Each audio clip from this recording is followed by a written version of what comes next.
안녕하십니까. 네, 임도현 형제입니다. 오늘 이렇게 성도님들 얼굴 보니까 저절로 웃음이 납니다. 성도님들도 그러실 거라고 생각이 듭니다. 진짜 반갑습니다. 진짜 세상이 주님 말씀하신 대로 마지막 때가 가까워가는 것 같습니다. 초처에 기근과 지진이 일어나고 또 이런 질병들이 유행하고, 우리는 이제 그런 말씀들을 이렇게 듣고 어릴 때부터 듣고 배우고 자랐는데 실제로 그런 말씀들을 경험하는 시대에 살고 있는 것 같습니다.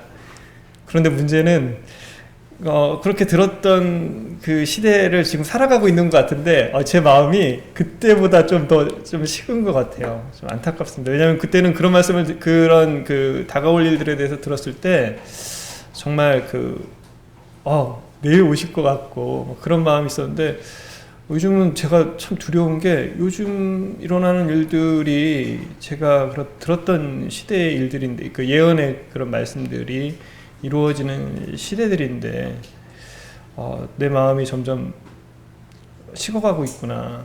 주님 앞에서 정말 깨어 있어야 되겠다. 그리고 이 마지막 때에 주님의 말씀과 또 복음을 전하는 일에 어떻게든 함께 동역하고 또 나아가야겠다는 생각을 하게 됐습니다. 이 로마서를 보면서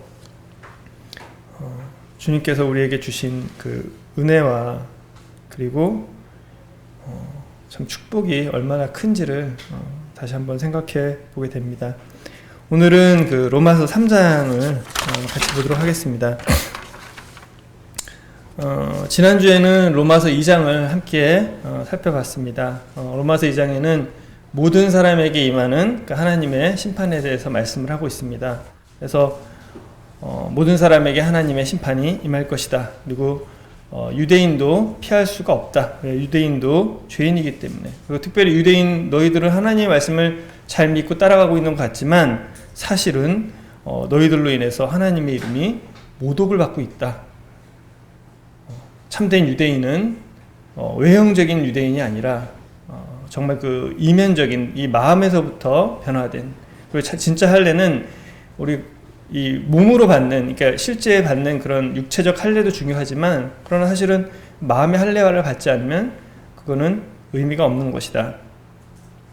그래서 하나님의 심판은 이방인들만이 아니라 그 유대인들에게도 동일하게 임할 것이라는 얘기를 지난 2장에서 살펴봤습니다. 오늘 살펴볼 3장은 크게 세 부분으로 나눠볼 수 있습니다. 첫 번째는 1절에서 8절까지입니다. 유대인의 특권과 믿지 않는 유대인에 대한 어떤 심판을 말씀하고 계십니다. 9절부터 18절까지는 죄 아래 있는 인간들에 대해서 말씀을 하셨습니다. 그리고 19절부터 31절까지는 하나님의 의에 대해서 말씀을 하고 계십니다. 오늘 크게 이렇게 세 파트로 저희가 말씀을 살펴보도록 하겠습니다. 먼저 로마서 3장 1절부터 8절까지를 함께 읽도록 하겠습니다. 로마서 3장 1절부터 8절까지입니다. 집에서 이렇게 유튜브로 보고 계시는 성도님들도 같이 읽어주셨으면 좋겠습니다. 제가 읽을 때 같이 읽어주시면 좋겠습니다. 그런즉 유대인의 나음이 무엇이며 할례의 유익이 무엇이냐? 범사에 말하니 우선은 그들이 하나님의 말씀을 맡았음이니라. 어떤 자들이 믿지 아니하였으면 어찌하리요? 그 믿지 아니함이 하나님의 믿부심을 패하겠느냐? 그럴 수 없느니라. 사람은 다 거짓되되 오직 하나님은 참되시다 할지어다. 기록된 바 주께서 주의 말씀에 의롭다함을 얻으시고 판단받으실 때에 이기려 하심이라 함과 같으니라. 그러나 우리 불의가 하나님의 의를 드러나게 하면 무슨 말 하리요? 내가 사람의 말하는 대로 말하노니 진노를 내리시는 하나님이 불의하시냐? 결코 그렇지 아니하니라. 만일 그러하면 하나님께서 어찌 세상을 심판하시리요? 그러나 나의 거짓말로 하나님이 참되심이 더 풍성하여 그의 영광이 되었다면 어찌 내가 죄인처럼 심판을 받으리요?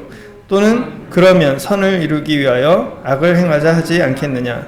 어떤 이들이 이렇게 비방하여 우리가 이런 말을 한다고 하니 그들은 정죄받는 것이 마땅하니라. 1절과 2절에 이런 질문을 하고 있습니다. 바울은 유대인의 남이 무엇이며 할례의 유익이 무엇인가? 바울은 유대인들에 대해서 그 누구보다도 잘 알고 있었습니다. 본인이 유대인이고 또 본인이 그 유대인의 삶을 가장 충실하게 살고자 했던 사람이기 때문입니다. 바울은 2장에서 바울이 그 유대인들에 대해서 너희가 지금 그 율법을 믿고 유대인이라고 해서 살아가는 것들이 그것이 너희들을 구원하지 못한다. 너희 중심에서부터 변하지 않으면 너희가 하나님 앞에 나갈 수 없다. 오히려 그렇지 않을 때 너희가 하나님의 이름을 욕보이는 것이다 라는 얘기를 했습니다. 그리고 그 이야기를 들은 유대인들의 충격이 얼마나 클지도 바울은 당연히 알고 있었습니다. 그래서 바울은 그 부분에 대해서 이야기를 하고 있습니다. 그러면 유대인들이 그럼 우리가 선택받은 이유가 그리고 우리가 하나님의 말씀을 잘 지키고 살아가는 이 이유가 이것이 어떤 의미가 있는가?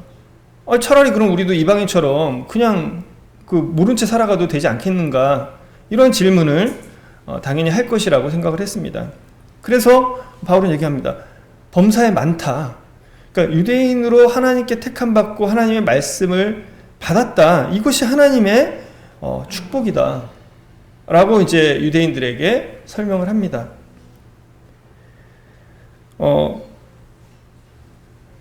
유대인들은 지금 우리가 생각한 것처럼 어려서부터 하나님의 말씀을 잘 들었습니다. 그러니까 하나님의 말씀을 듣고 하나님 앞에서 어떻게 살아야 될지도 알고 있었습니다. 이것이 유대인들한테는 큰 축복이었습니다.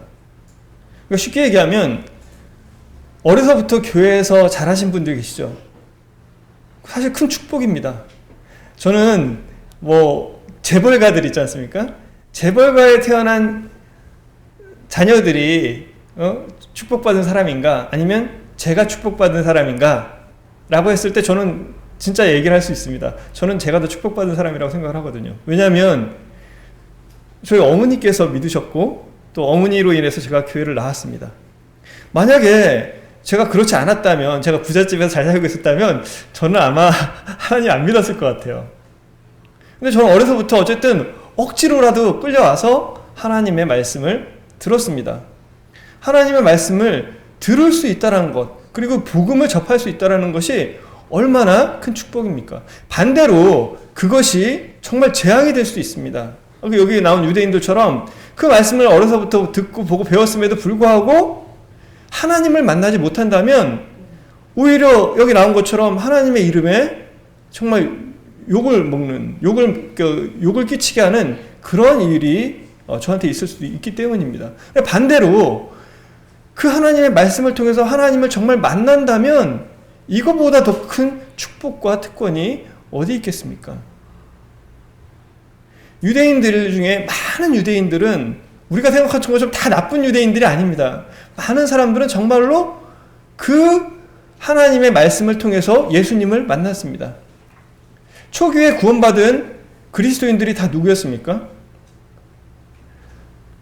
성령님이 오순절에 임했을 때 그 베드로의 설교를 듣고 구원받은 사람들이 누구였을까요? 다 유대인들이었습니다. 초기에 예루살렘에 있던 거의 대다수의 그리스도인들은 유대인들이었습니다. 왜 그들이 엄청나게 많은 이 숫자의 유대인들이 구원을 받을 수 있었을까? 그들이 어려서부터 하나님의 말씀을 듣고 따르고 그리고 하나님을 알고자 했기 때문에 그들의 중심부터 하나님을 찾고자 하는 마음이 있었기 때문에 그들이 그리스도인이 될 수 있었던 것입니다. 이렇게 생각하면 그것이 얼마나 큰 특권인지를 알 수 있습니다. 그리고 그들은 구원 받자마자 하나님의 말씀대로 그냥 살아갈 수가 있었습니다. 왜? 그 전부터 그렇게 살아왔고 이제 마음의 할례를 받고 나서 마음에서부터 변화돼서 그 하나님을 따르는 삶을 살 수가 있는 것입니다. 이방인들 같은 경우는요, 구원받고 나면 어떻게 돼야 됩니까? 정말 자신을 쳐서 복종해야 되는 것들이 있습니다. 하나님의 말씀 안에서 자라고 그 안에서 그 하나님의 말씀 속에서 커간다는 이 자체는 너무나 큰 축복입니다. 그러나 우리도 다 아는 것처럼 그러한 가운데서도 이 3절에 나오면서 어떤 자들이 믿지 아니하면, 오늘날 우리 한국은 1000만 명의 기독교 인구가 있습니다. 얼마나 많은 사람들이 이런 축복 가운데 태어나고 또 자라고 또 어른이 되었을까요? 그럼에도 불구하고 정말 수많은 사람들이 어려서부터 나는 교회 다니는 사람이라고 하나님 믿는다고 했던 이 수많은 사람들이 오히려 하나님을 믿지 않고 하나님을 떠나서 오히려 하나님을 대적하는 모습들을 우리는 너무나 많이 볼 수 있습니다. 마치 유대인들이 이렇게 얘기하는 거죠. 유대인들이 믿지 않는 사람들이 많은 거예요. 그리고 나는 하나님을 믿을 수 없다. 하나님은 불의하다. 왜? 하나님이 계시다면 왜 우리가 이렇게 노예처럼 살아야 되고, 하나님이 진짜 살아계시다면 왜 지금 우리를 구원하지 않으시고, 왜 하나님이 계시다면 내가 죄를 짓게 만드느냐? 수도 없는 이 질문들과 또 항의들로 하나님을 오히려 불신하고 대적하고 떠나가는 것을 볼 수 있습니다. 점점 기독교 인구가 줄어간다고 합니다.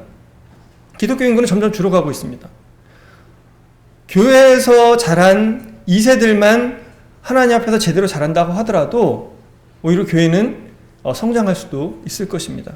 오히려 점점 줄어가고 있는 것입니다. 그러나 그들이 믿지 않는다고 해서, 그리고 교회에 믿는 성도들이 줄어간다고 해서 하나님께서 신실하지 않으신가? 하나님께서 그 믿음의 대상이 아니신가? 그거는 그렇지 않다는 것입니다. 이들이 하나님을 믿지 못한 것은 그들이 말씀을 갖고 있었지만 하나님을 만나지 못했기 때문입니다. 그들이 하나님을 만나지 못했기 때문에, 하나님을 온전히 알지 못하기 때문에 그들이 이렇게 이야기하는 것 뿐이지, 그들이 만약에 하나님을 제대로 안다라고 했을 때, 만난다고 했을 때 그 하나님에 대한 믿음은 영향력을 발휘하고 또 열매를 맺을 것입니다. 그들이 하나님을 믿지 않는다고 해서 하나님에 대한 믿음이 무효가 되지는 않습니다. 바울은 4절에서 그럴 수 없다. 사람은 다 거짓되되 오직 하나님만이 참되시다라고 선언하고 있습니다. 그리고 기록된 바 주께서 주의 말씀에 의롭다함을 얻으시고 판단받으실 때 이기려 하심과 함과 같다라고 얘기를 하는 것을 보고 있습니다. 그들이 하나님을 믿지 않는 것은 하나님께 조금도 영향을 줄 수 없습니다. 우리가 태양이 없다라고 해서 태양이 조금도 영향을 받지 않습니다. 공기가 없다라고 해서 그 공기가 없는 것은 아닙니다. 사람들이 어떤 식으로 얘기를 하든 그것은 하나님께 조금도 영향을 미치지 못합니다. 왜? 사람들은 다 거짓되기 때문입니다. 하나님만 참되시고 하나님만 진실되십니다. 그들이 믿든지 안 믿든지 우리가 믿는 하나님은 참되신 하나님이십니다. 변치 않는 하나님이십니다. 설령 우리가 안 믿는다 할지라도 하나님의 그 신실하심은 전혀 영향을 받지 않습니다. 하나님은 의로우시기 때문에 정당하신 하나님이십니다. 인간은 거짓되기 때문에 아무리 하나님께 대해서 자기 멋대로 판단하고 믿느니 안 믿느니 얘기를 한다고 하더라도 그것은 하나님께 영향을 미치지 못합니다. 오히려 그들은 두려워해야 될 것입니다. 왜냐하면 하나님께서는 그들을 심판하실 것이기 때문이십니다. 지금 이 4절의 말씀은 시편 51편 4절의 말씀을 인용하고 있는 것입니다. 이 다윗이 밧세바와 범죄했을 때 나단이 그에게 와서 그 사실을 지적했습니다. 그때 다윗이 이런 얘기를 합니다. 나는 내 죄과를 아오니 내 죄가 내 앞에 항상 있습니다. 내가 죽기만 범죄하여 주의 목전에 악을 행했습니다. 주께서 말씀하실 때 의로우시다고 하고 주께서 심판하실 때 순전하시다 하리이다. 사람은 거짓됩니다. 본인이 그것을 발견하지 못하기 때문입니다. 어쩌면 다윗도 자신이 얼마나 큰 죄인인지를 이 죄를 짓고 또 그 죄를 하나님께 지적받기 전에는 몰랐을지도 모릅니다. 그가 정말 자신의 죄를 지적받고 그 죄를 직면하게 됐을 때 그가 하나님 앞에 나옵니다. 주님, 저 정말 죄인입니다. 제가 하나님 앞에 악을 행했습니다. 하나님만 의로우십니다. 하나님께서만 의로우시고 그리고 주님의 심판은 정의로우십니다. 주님만이 저를 회복시키실 수 있는 하나님이시다라고 고백하는 모습이 이 4절에 나와 있습니다.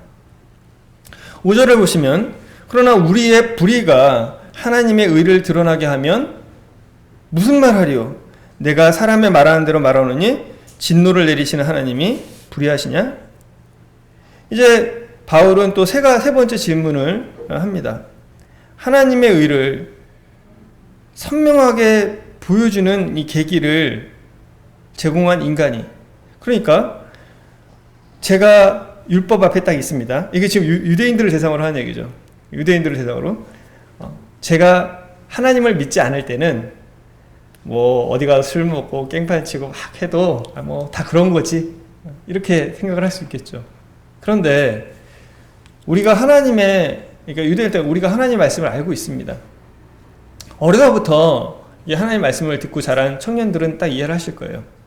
내가 아무리 속으로 아니고 괜찮아 다들 남들도 다 그러는데 라고 하지만, 그러나 내가 하나님의 말씀을 어기고 살아갈 때 딱 압니다. 내가 범죄하고 있구나. 내가 범죄하고 있다는 걸 아는 순간 내가 하나님께로부터 얼마나 멀게 떨어진 사람인지를 알게 되는 것입니다. 즉 내가 범죄를 하게 되면 할수록 하나님이 정말 의롭다는 것을 깨닫습니다. 내가 막 착하고 바르게 살 때는 하나님께서 의로우시지 이런 생각을 할 수 있지만, 그러나 내가 정말 범죄하고 정말 그 어두운 가운데 있을 때는 내가 어떻게 하나님께 나아가? 하나님 정말 의로우신 하나님이신데. 그런데 어떤 사람들은 이렇게 말하는 게 정상인데 어떤 사람들은 그렇지 않다는 거죠. 그러면서 내가 범죄를 했어. 근데 내가 범죄한 건 나 때문이 아니야. 왜 하나님께서 죄를 짓지 않게 했으면 내가 죄를 안 짓잖아. 왜 하나님은 나를 죄를 짓게 해놓고 진노를 내리시지? 이렇게 얘기를 하는 사람들도 있다는 것입니다. 그러나 바울은 얘기를 합니다. 우리의 불의가 하나님의 의를 드러나게 한다고 하는 것이, 내가 사람의 예대로 얘기를 한다. 진노를 내리는 하나님이 불의하냐? 결코 그렇지 않다.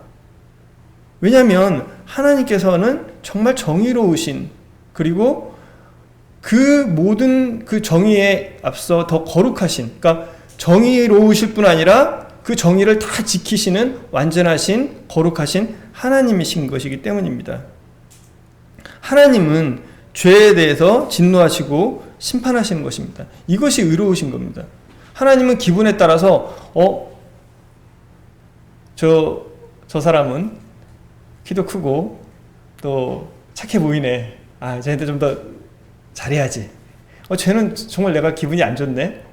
괜히 좀 떡 하나라도 덜 주고 싶어. 사람의 마음은 사실 이렇거든요. 사람의 마음은 내가 이게 이유가 없는 것 같아요. 어떤 사람은 괜히 좋고 뭐 하나 더 주고 싶고, 어떤 사람은 괜히 그냥 봐도 싫은, 하나를 덜 주고 싶은.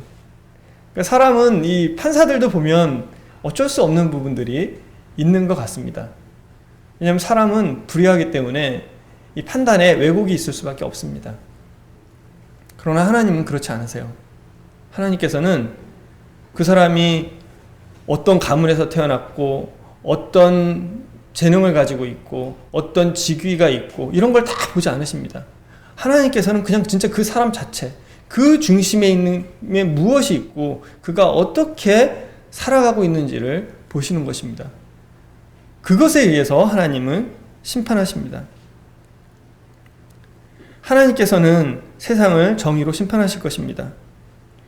내가 죄인인 것을 발견하게 될 때, 그러니까 내 스스로가 내가 정말 죄인이라는 것을 알게 될 때, 우리는 하나님의 심판 앞에서 두려워지게 됩니다. 하나님께서는 의로우시고 정당하신 하나님이시기 때문에 하나님은 나를, 또 우리를 심판하실 수 있는 것입니다. 우리는 하나님의 심판을 두려워해야 됩니다. 정말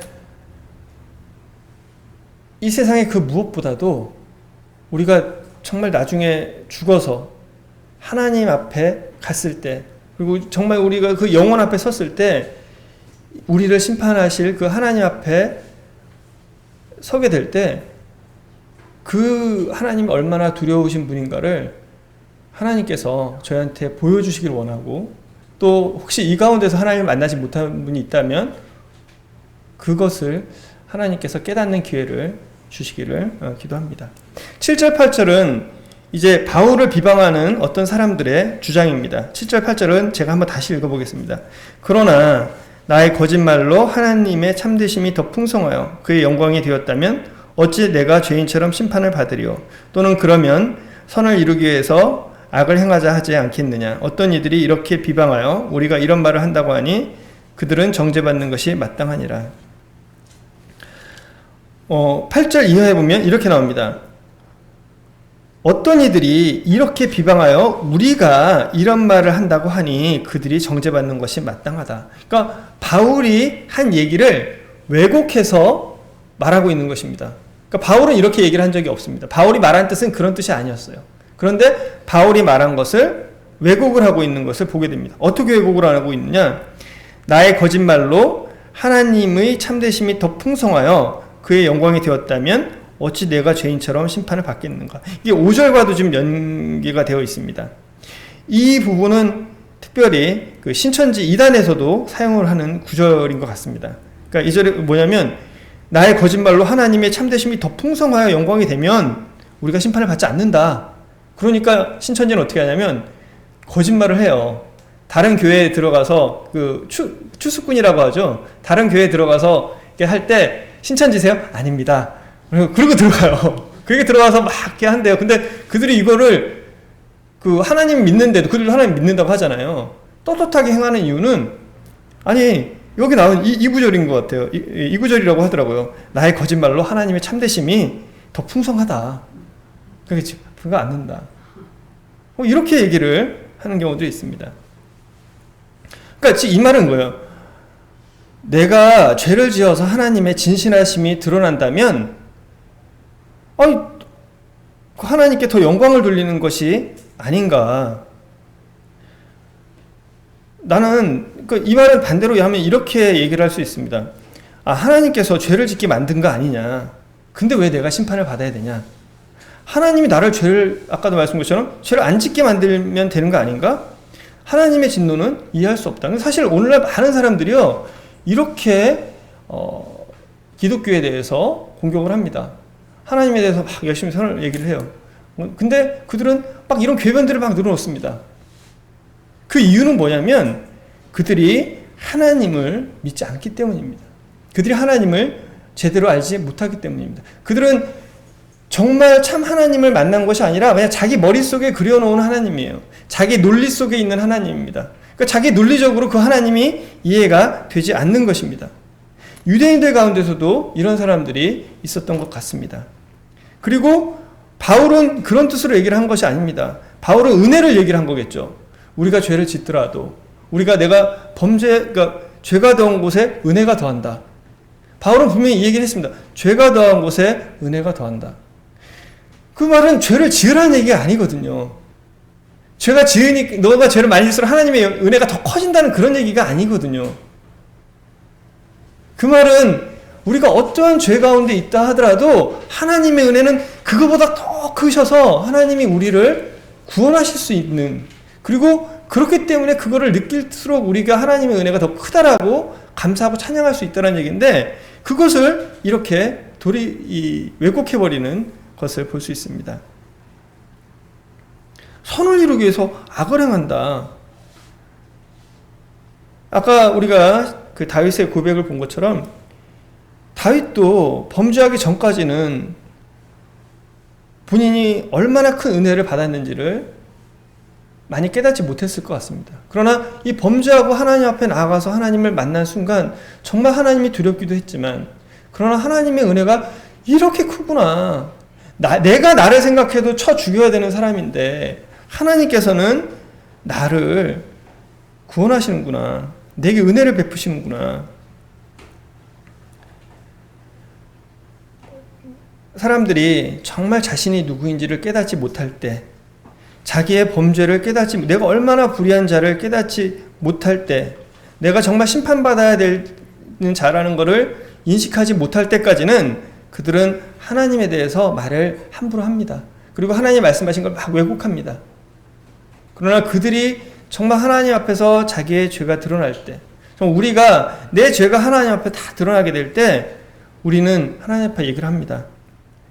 정죄받는 것이 마땅하다.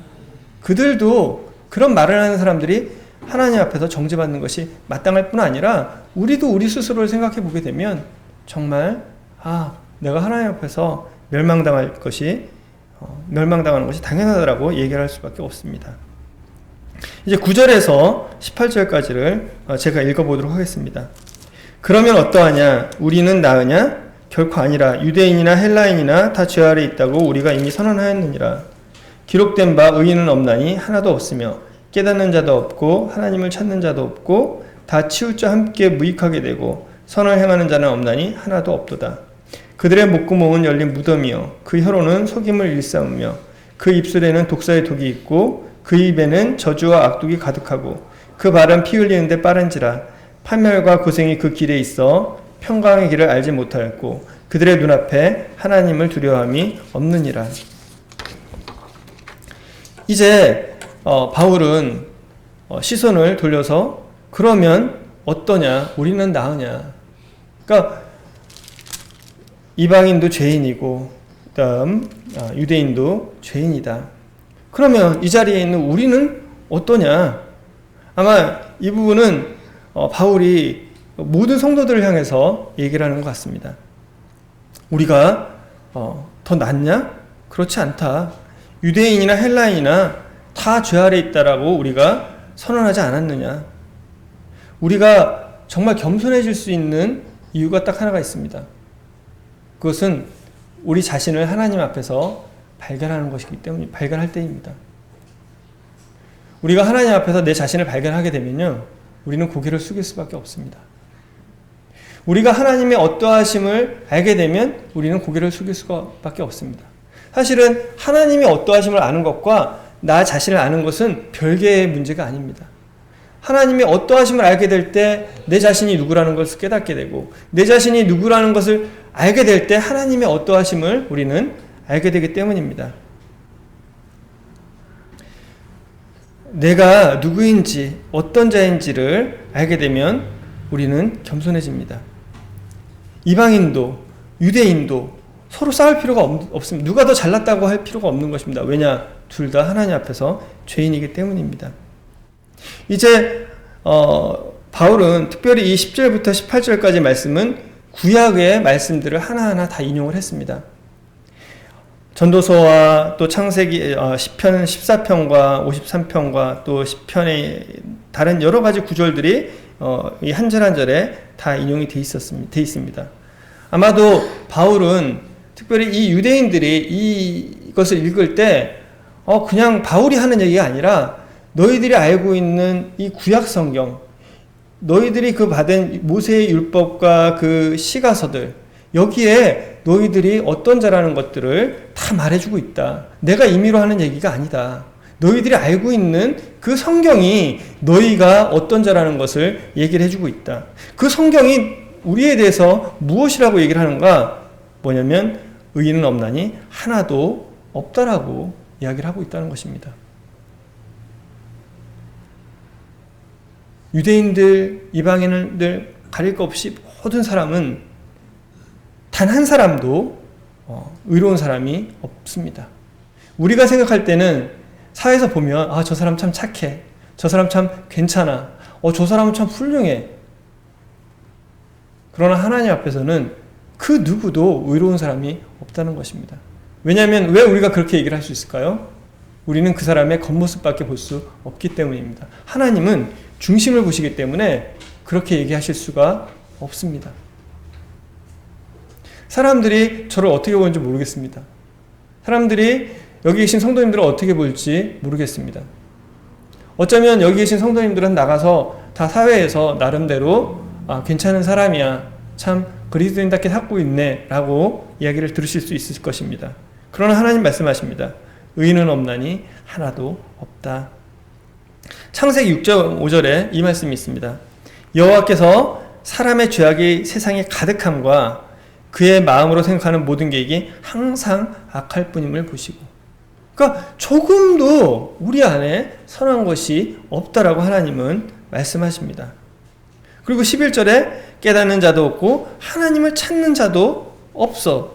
그래서 다 치우쳐서 우리가 2장에서 보는 것처럼 무익하게 되고 선을 행하는 자가 하나도 없다라고 말씀하시는 것입니다.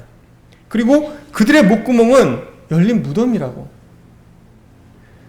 그 입으로는 그 혀로는 속임을 일삼고 그 입술에는 독사의 독이 있다라고 얘기를 하십니다. 그러니까 우리의 목구멍, 그리고 혀, 입술. 그러니까 우리 속에서부터 나오는 모든 것들이 옳은 것들이 없다라고 얘기를 한 것입니다. 이 자리에 계신 성도님들 이렇게 제가 이렇게 딱 그 다수를 놓고 얘기를 하니까 이렇게 그러신데, 만약에 제가 뭐 백영생님 계시다. 백영생님 딱 앞에 두고 형제님 형제님은 참 악하시네요.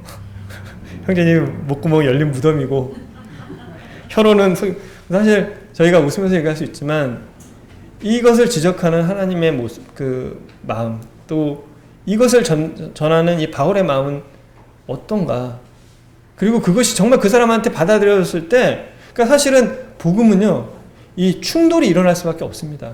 사람들한테 거부감이 일어날 수밖에 없어요. 왜? 내 자신을 그냥 후벼파기 때문입니다. 우리가 조금만 우리의 자존심에 이 흠집이 나도 사실 발끈하거든요. 하나님의 말씀은 사실 우리를 이렇게 부셔버리는 겁니다. 우리의 속사람을 갈기갈기 찢어놓습니다. 우리가 정말 그 갈기갈기 찢어져서 내가 진짜 말씀하신 대로 제가 맞아요. 제가 정말 선한 것이 없습니다. 제 안에 악이 가득합니다. 내가 좀 착한 사람인 줄 알았거든요. 제가 우리 회사에 모 직원보다는 착한 사람인 줄 알았어요. 근데 제가 이제 하나님 말씀 보고 나니까 아니네요. 제가 진짜 제가 남한테 손가락질할 사람이 아닙니다. 왜 복음이 이 유대인과 이방인들이 섞여 있는 이 로마 교회 성도들을 하나로 모아놓을까요? 사실 그냥 유대인과 이방인 이렇게 놔두면 절대 하나가 될 수 없습니다. 바울이 이렇게 하는 거예요. 너희들이 어떤 사람이었냐? 어떻게 구원받았냐? 제발 그거를 다시 한번 기억해라. 너희도 똑같은 사람 아니었는가? 나도 똑같은 사람이었다.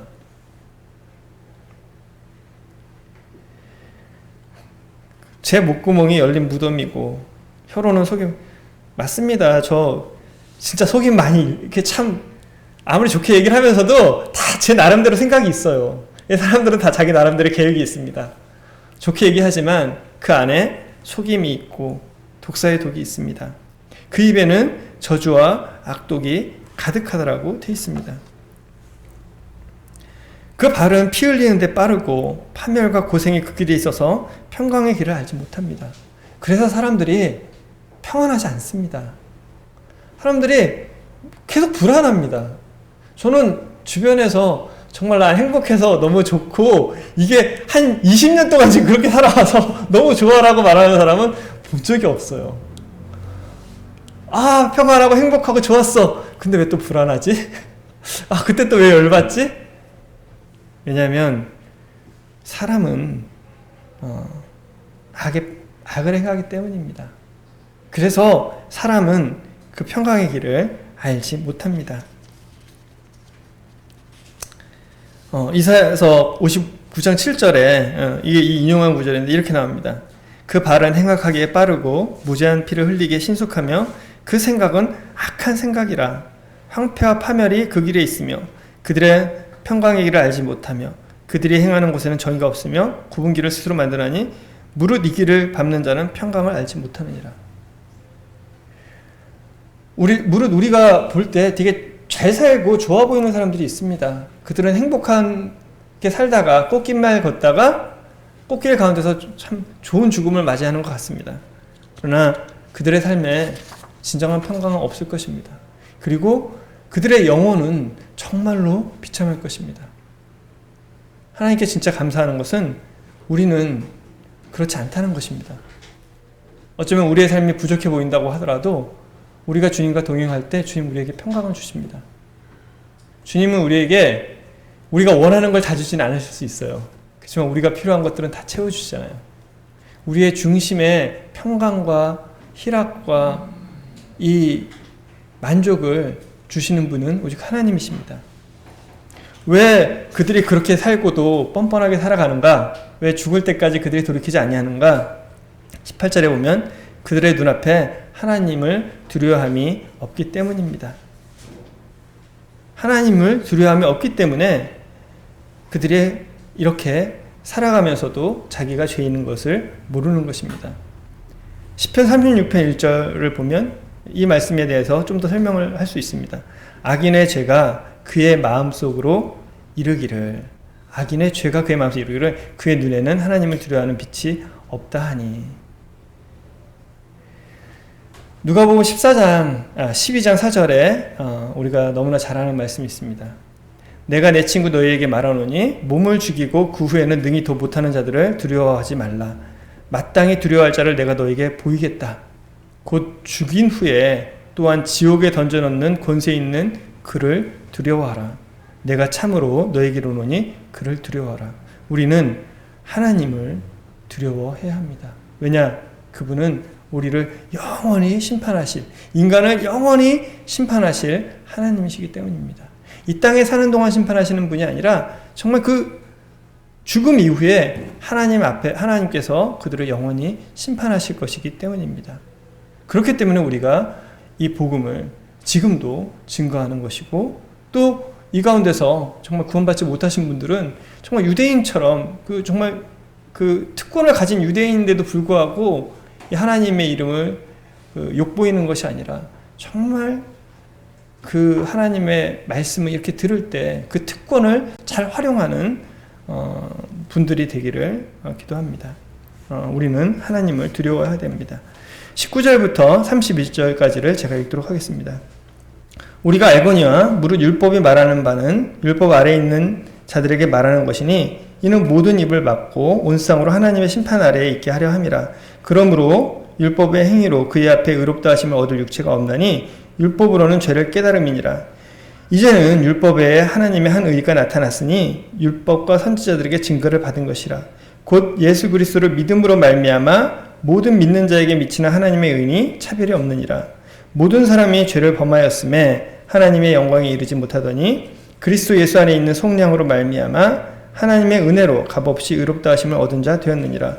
이 예수를 하나님의 그의 피로써 믿음으로 말미암는 화목 제물로 세우셨으니 이는 하나님께서 길이 참으시는 중에 전에 지은 죄를 간과하심으로 자기의 의로우심을 나타내려 하심이니 곧 이때에 자기의 의로우심을 나타내사 자기도 의로우시며 또한 예수 믿는 자를 의롭다 하려 하심이라. 그런즉 자랑할 데가 어디 있느냐? 있을 수가 없느니라.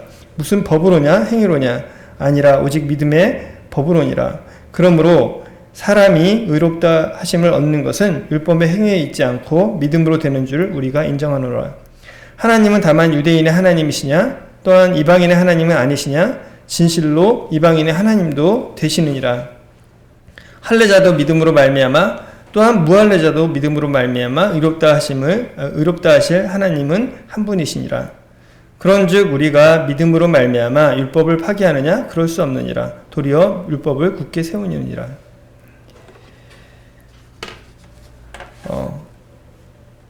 이제 율법의 목적에 대해서 19절과 20절은 이야기를 하고 있습니다. 율법이 말하는 바는 율법 아래에 있는 자들에게 말하는 것이다. 그리고 이 율법은 모든 입을 막고 온 세상으로 하나님의 심판 아래에 있게 하려는 것이다. 율법의 행위로는 그의 앞에 의롭다 하심 얻을 육체가 없다. 율법으로는 죄를 깨닫기 때문이다. 사실 우리에게는 율법이 필요합니다. 왜냐? 아까 말한 것처럼 왜 수많은 유대인들이 그리스도를 주로 영접하고 또 그리스도의 목숨을 걸었을까요? 우리는 지금 유대인 하면 막 하나님을 대적하는 사람이라고만 생각하는 그런 어떤 오해들이 있을 수도 있습니다. 그러나 초기에 우리 초대 교회들은 사실 유대인들이 주력 부대였어요. 그들이 왜 그리스도를 주로 영접하고 그리스도의 목숨을 걸었겠습니까? 왜냐하면 그들이 율법을 알았기 때문입니다. 율법을 알았기 때문에 자기가 누구인지를 알았던 것입니다. 우리는 인간은 너무나 어리석어서요, 자기의 모습을 제대로 볼 수가 없습니다. 자기가 죄인이라는 것을 깨달을 수가 없습니다. 율법은 우리에게 마치 거울과 같습니다. 내 자신을 바라보게 해주는 거울, 내 중심을 바라보게 해주는 거울. 우리는, 여기 계신 모든 분들은 정말 그 거울을 쳐다보신 분들이에요. 그 거울을 통해서 자기를 보신 분입니다. 또한 이 자리에 계신 모든 분들이 그 율법을 통해서 자기의 죄악된 모습을 직시하시기를 바랍니다. 율법은 우리의 본 모습을 보게 하는 거울이자 우리를 하나님께로 인도하는 나침판입니다. 우리는 율법을 통해서 오히려 하나님께 나아가게 됩니다. 율법의 목적은 우리를 하나님께로 이끌어가는 것입니다. 이제 21절과 22절에는 이제 하나님의 의에 대해서 21절 이후에 계속 이제 나오게 됩니다. 21절과 22절은 하나님의 의, 예수 그리스도에 대해서 설명을 하고 있습니다. 이제 그 율법 외에 하나님의 한 의가 나타났습니다. 이 율법은 율법과 선지자들에게 증거를 받은 것입니다. 이 의가 뭐냐? 곧 예수 그리스도를 믿음으로 말미암아 모든 믿는 자에게 미치는 하나님의 은이 차별이 없다라고 하고 있습니다. 이제 율법이 우리를 하나님께로 이끌어 갑니다. 왜? 내가 죄인이기 때문에 구원자가 필요한 것입니다. 죄인인 걸 깨닫지 못하면 구원자가 필요가 없습니다. 사람들은 이 죄인이라는 걸 깨닫지 못하기 때문에 문제가 있는데 그 문제가 몰라요. 그러니까 다른 모든 것을 통해서 그 문제를 해결하려고 합니다.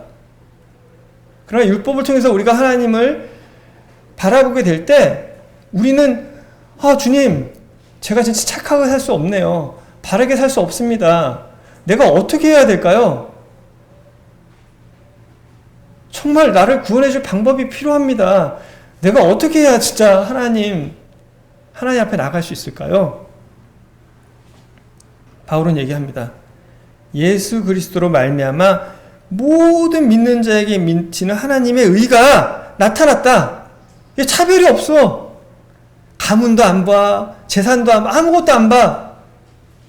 그냥 네가 하나님을 찾으러 나올 때 이 예수 그리스도를 믿으면 하나님을 만날 수 있어. 그런데 그 예수님은 그냥 어느 날 갑자기 나오신 분이 아니야. 어떤 분이냐?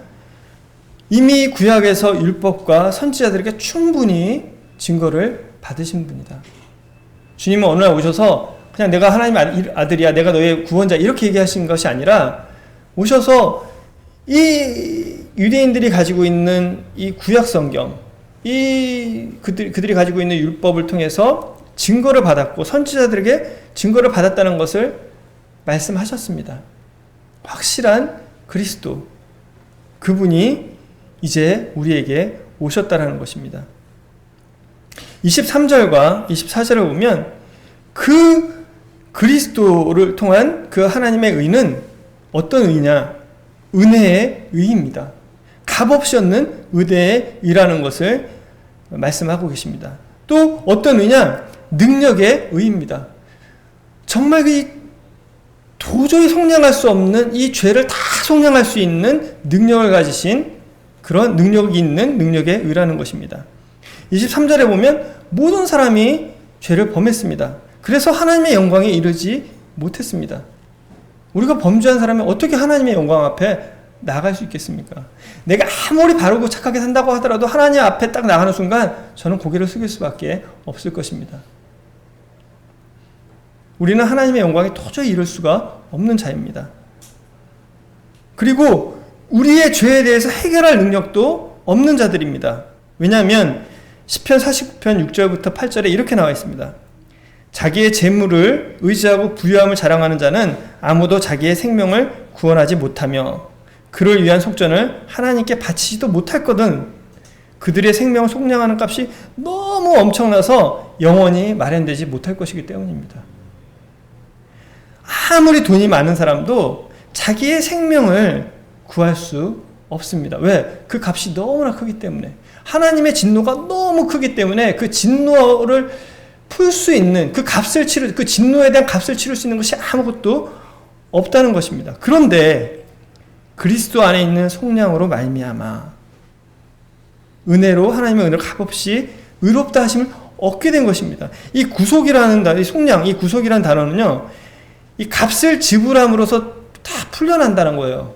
값을 다 지불해서 다 해결했다는 것입니다. 그러니까 이 구약에서 그 생명의 속량값이 엄청나게 크다라고 했는데 그 값을 다 치루었다. 그러니까 능력의 의예요. 하나님의 의는 이 죄악의 모든 값을 다 치를 수 있는 그 능력의 의라는 것입니다. 내가 하나님께 나아갈 때, 내가 그리스도를 바라보게 될 때 그 그리스도께서는 이걸 다 해결해 주실 수 있는 능력이 있는 의다라는 것입니다. 그리고 뭐요? 값없이. 나는 아무것도 안 해도 되는 정말 값없이 은혜로 주는 의라는 것을 23절, 24절에서는 말씀하고 계십니다. 이제 25절에서는 뭐라고 하냐면 그 하나님의 의는 값을 치른 의라는 것입니다. 이 예수를 하나님의 그의 피로써 믿음으로 말미암는 화목제물로 세우셨으니 하나님께서는 말로 우리를 구원하지 않으셨습니다. 하나님께서는 말로 그것을 다 속량하실 수 있으실 거예요. 죄값을 하나님께서 그냥 그 죄값은 없어진 거야. 가능합니다. 그러나 하나님은 그렇게 하지 않으셨습니다. 하나님은 공의로우셔서 자기가 세운 법을 다 지키셨고 그리고 그 큰 값을 하나님 자신이신 그 예수님의 피로써 값을 치르신 것입니다. 그것으로 값을 지불하신 거예요. 본인이 화목제물이 되셨습니다. 화목제물 얼마나 듣기 좋은 이야기입니까? 그런데 내가 그 제단에 올라가서 그 온몸이 이렇게 잘리고 그 피가 흐르는 모습을 본다면 우리는 이 화목제물을 볼 때 결코 이렇게 좋은 마음으로 대할 수는 없습니다.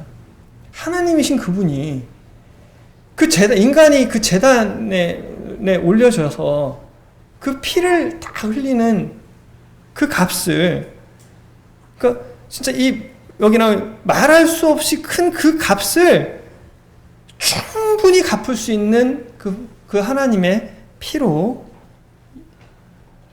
값을 치른 이라는 것입니다. 이는 하나님이 길이 참으시는 중에 전에 지은 죄를 간과하심으로 자기의 의로우심을 나타내려 하심이니. 이제 26절에 보면 이 의는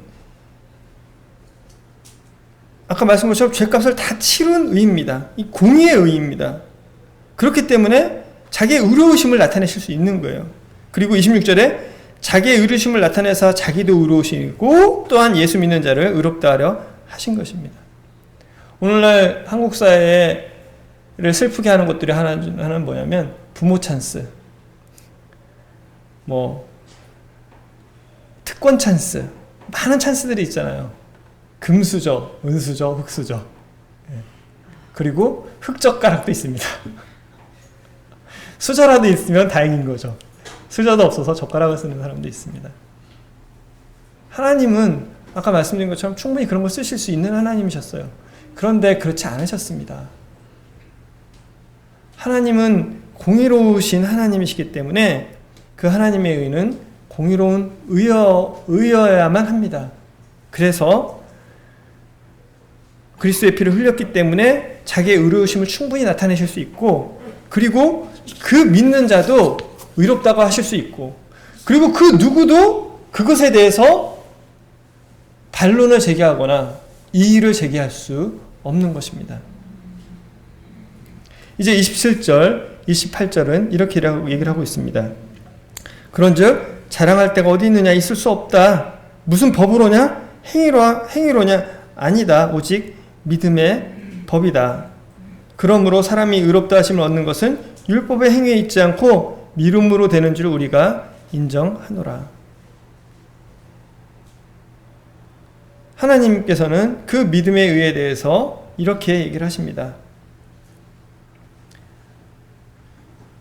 이제 믿음의 의를 우리는 인정을 해야 됩니다. 왜? 하나님 말씀하세요. 하나님 다 해놓으셨다. 그러니까 우리가 자랑할 것이 아무것도 없다. 왜냐하면 내가 조금이라도 하나님 앞에 뭔가 해서, 내가 교회에 좀 더 열심히 나오고 좀 더 새벽 기도하고 뭔가 해서 얻어진 것이라면, 그렇다면 내가 자랑할 게 있지만, 지금 이렇게 하나님께서 다 이뤄놓으셨기 때문에 내가 자랑할 것이 무엇이 있겠는가? 의롭게 되는 것은, 우리가 거듭나는 것은, 하나님의 자녀가 되는 것은 행위에 있지 않다. 오직 믿음으로 된다. 이거를 너희들도 인정해라. 유대인들도 이거를 인정을 해라. 그걸 인정한다면 그 믿은 이후의 삶은 어떻겠는가? 그것도 믿음에 의해서 가야 된다는 것입니다. 우리는 하나님께서 이뤄놓으신 이 구속의 의, 그리고 이 능력의 의, 이 은혜의 의, 정말 차별이 없는 이 의를 인정해야 됩니다. 그런데 그것을 인정하지 못하는 사람들이 너무나 많습니다. 우리 가운데 그런 분들이 계시다면 정말 이 말씀 앞에 다시 한번 무릎 꿇고, 하나님, 제가 정말 교만했네요. 아니, 하나님께서 이렇게 다 이루어놓으신 것을 제가 아직도 거부하고 있네요. 도대체 저는 어떤 사람인가요? 제 내구조가 어떤 건가요? 제 마음에 뭐가 들었나요? 하나님, 제가 정말 하나님 앞에 겸손하게 이 하나님의 의를 만날 수 있도록, 정말 이 하나님의 의 앞에 무릎 꿇을 수 있도록 저의 중심을 변화시켜 주시길 원합니다라고 나아가기를 원합니다. 이제 이 의는 모든 사람에게 미치는 하나님의 의입니다. 29절과 30절을 29절을 보겠습니다. 하나님이 다만 유대인의 하나님이시냐, 또한 이방인의 하나님은 아니시냐, 진실로 이방인의 하나님도 되시는도다. 할례자도 믿음으로 말미암아, 또한 무할례자도 믿음으로 말미암아 의롭다 하실 하나님은 한 분이시라. 그러니까 유대인이든지 이방인이든지 이제 누구든지 우리가 하나님 앞에 나아가는 것은 이 믿음을 통해서 나아간다.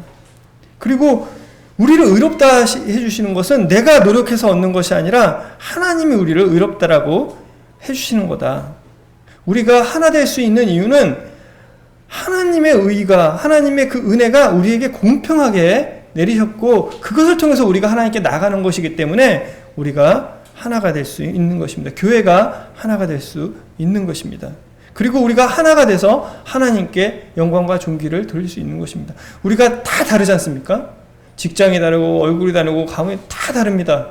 그러나 우리가 여전히 하나가 돼서 하나님을 찬양하고 높일 수 있는 것은 우리를 의롭다고 하신 분이 하나님이시고, 그리고 모든 우리에게 차별이 없이 은혜를 베풀어 주신 분이 하나님이시기 때문입니다.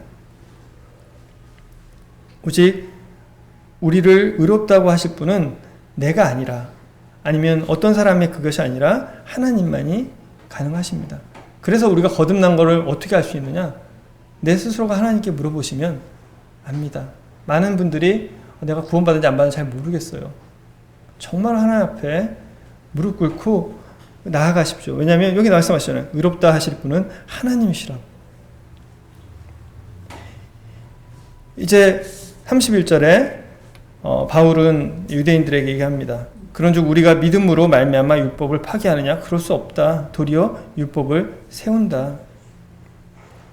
유대인들아, 유대인 형제들아, 믿음의 의를 의심하지 마라.